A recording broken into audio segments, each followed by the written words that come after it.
या घडीची आणखीन एक मोठी बातमी समोर येते। मुरबाडच्या बारवी धरण पाणलोट क्षेत्रातील जागेत बेकायदेशीरपणे खोदकाम करून शेकडो ब्रास माती चोरून नेण्याचा प्रकार तब्बल 2 महिन्यापासून सुरू आहे।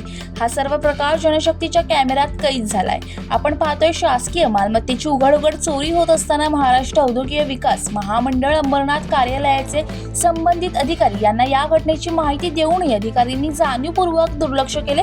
यामुळे शासकीय मालमत्तेच्या चोरीमध्ये अधिकारी देखील सामील असल्याचा दावा करण्यात येतो। या घडीची जनशक्तीवर आपण बातमी पाहतोय। चक्क धरण परिसरात काही भूमाफिया घुसखोरी करीत शेकडो ब्रास माती चोरून कोट्यावधी किमतीची काळाबाजार करीत आहेत। बारवी धरणाच्या प्रतिबंध पाणलोट क्षेत्रात गेल्या तब्बल 2 महिन्यापासून माती माफियाचा उच्छाद सुरू असून आता वरिष्ठ अधिकाऱ्यांनी काय भूमिका घेता याकडे नागरिकांचे लक्ष आहे। जीवन शिंदे, जनशक्ती, मुरबाड।